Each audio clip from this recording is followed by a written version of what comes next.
You see the U.S. Coast Guard officials starting this news conference. Let's go ahead and listen in. Anybody has had contact with the steamship Faro, so we wanted to provide you an update.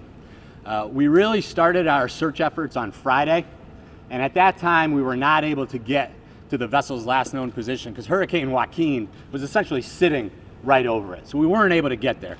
On Saturday, we could get to the vessel's last known position, but the search conditions were horrible. We were facing 100-mile-an-hour winds, 40-foot seas, less than a mile visibility. So we really couldn't get a good picture, a good idea of what was out there. Yesterday was the first day where we really had favorable search conditions, and we took advantage of that.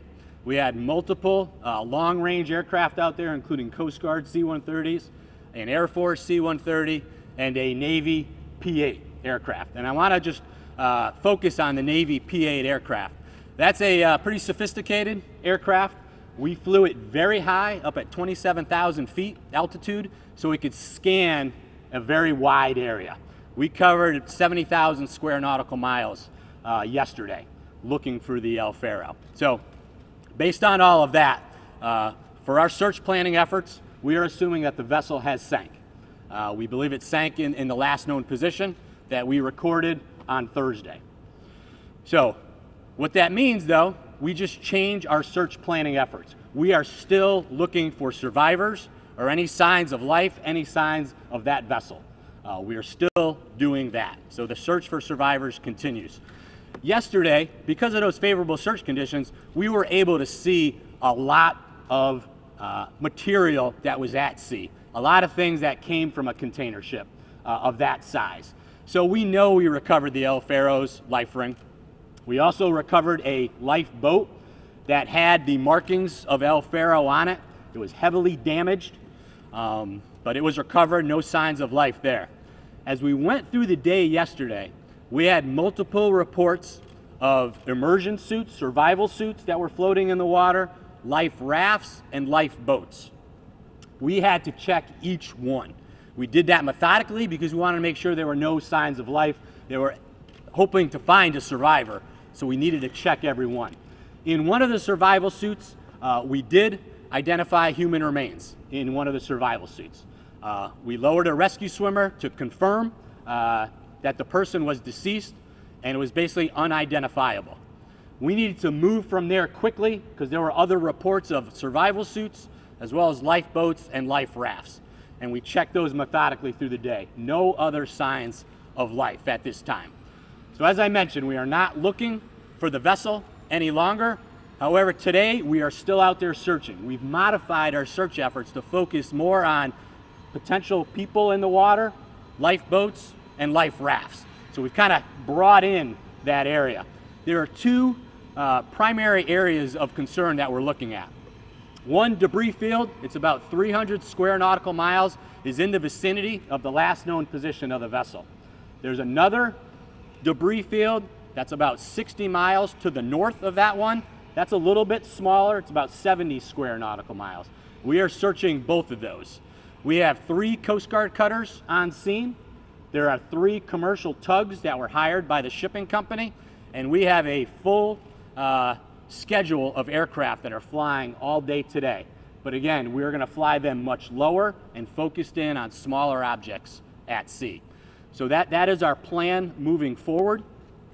We remain hopeful that we will hopefully find survivors. That is our focus as we move forward.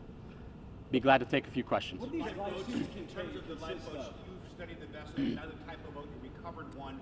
Can they survive a Category 4, borderline Category 5 hurricane, and what are the expectations, really? So there were 2 lifeboats that were on the Faro. They could each hold about 43 people. The one we found had no signs of anyone being in it. What we have to assume as search planners is if the vessel did sink on Thursday and that crew was able to abandon ship, they would have been abandoning ship into a Category 4 hurricane. So you're talking up to 140-mile-an-hour winds, seas upwards of 50 feet, visibility basically at 0. Those are challenging conditions to survive in. What are these life suits consist of? How can they help somebody in conditions like this? These survival suits they can float, so they keep you upright. So you can, and they also try to hold off hypothermia, so you can stay warmer a little longer. Because even in warm weather conditions, you're susceptible to hypothermia, and there's only so long you can survive in the ocean. Are there any type of GPS beacons on those suits or on the lifeboats themselves? That we don't know. How many were reported? How many survival suits were reported? Do you know of might be out there? The ship had a total of 46 survival suits on board. We've only been be able to locate less than a handful. How many is a handful? So again, in search and rescue, there's an art and a science to it. The science is really just physiologically, how long can you survive in the water? In warm water conditions, that's about 4 to 5 days. Then you kind of look at the art of it as, these are trained mariners. They know how to properly abandon ship. They know how to survive in the water. So we take that into account as well. But we also have to look at the conditions I talked about before. If they were able to abandon ship, it would have been in very challenging conditions, a Category 4 level storm, where they might have been in a life raft or even just in the water directly.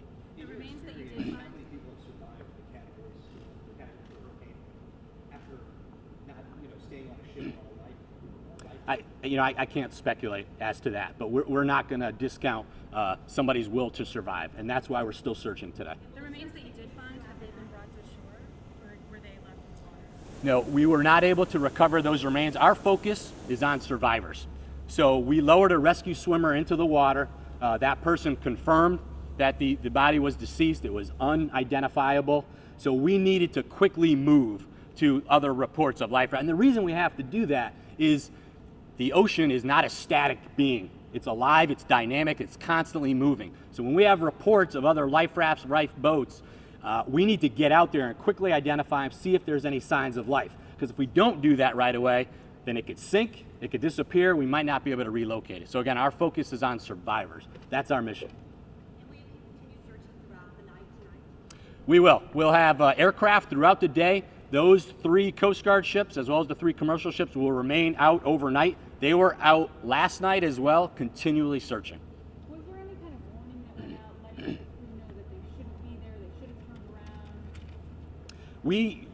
around? It was posted on the National Hurricane Center's website that there was a tropical depression forming on Tuesday. On Wednesday, we all know it developed into a hurricane. I don't know what the master was thinking or what his company had told him. But all we know is they left on Tuesday. They were supposed to arrive. They left Jacksonville on Tuesday. They were supposed to arrive in San Juan, Puerto Rico on Friday. There will, again, my focus now is on the search and rescue aspect of it. There will be an investigation going forward. The National Transportation Safety Board will lead that investigation. The Coast Guard will be a part of that, and will probably also conduct a separate investigation. That's down the road. My focus right now is on the search and rescue efforts. You've concluded that the ship has sank. And you mentioned last week that the ship had lost power and reported losing propulsion. What happens in that kind of sea state? 50-foot waves, I think you said. Right. What happens? So the worst spot for any ship to be in is when you're disabled, you lost all propulsion. You have no means to move that vessel. You become very susceptible. You fall into the trough, basically between the waves. So you fall beam to the waves, so everything's hitting you from the side. All right, so you're looking at 140-mile-an-hour winds, 50-foot seas hitting you from the side. The vessel we know is carrying 391 containers. So it had a lot of topside height to it, where the winds and the waves could hit it. It had 294 trailers and automobiles below deck. So it was heavy, it was weighted down. We also know that the vessel had a list to it, meaning it was leaning over about 15 degrees because they had some water intrusion earlier.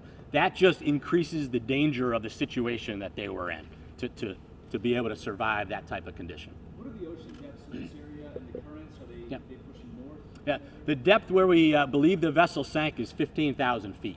So very deep.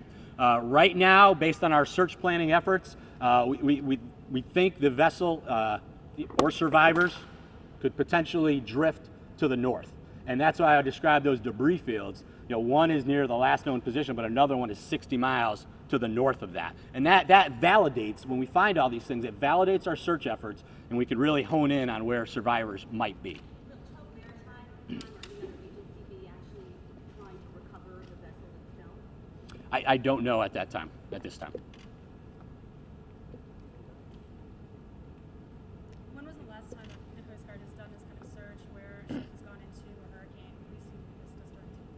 You know, we always advise mariners before storms come through an area. We actually launched aircraft from right here at Air Station Miami, went out and did call-outs, basically warning mariners throughout the Bahamas that a storm was building and that there were dangerous conditions out there.